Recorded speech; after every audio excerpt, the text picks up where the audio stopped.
अनाया का घर परी रोशनी से जगमगा रहा है, जो सुबह की हवा में जादू का वादा करता है।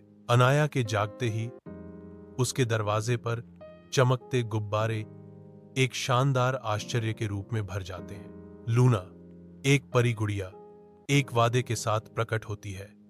अनाया, मैं तुम्हारी खुशी के लिए तुम्हारी जन्मदिन की इच्छा को पूरा करने आई हूं। बगीचे में गुब्बारे नाचते हैं, उनके रंग हरी भरी हरियाली के विपरीत खुशी से भरे हुए हैं। एक यूनिकॉर्न केक सेंटरपीस के रूप में खड़ा है, जो जादुई टोपियों से घिरा हुआ है, जो जादू का वादा करता है। परी लूना उपहार प्रदान करती है, चित्र बनाने के लिए एक जादुई कलम, संगीत के लिए एक चमकदार बांसुरी जो आनंद फैलाती है।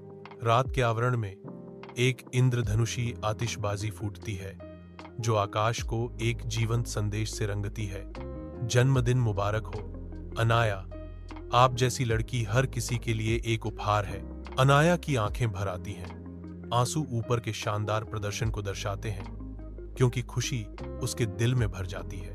यह जन्मदिन हमेशा के लिए उसकी याद में अंकित हो जाता है, जो उसके आसपास के उज्ज्वल स्नेह से प्रकाशित होता है।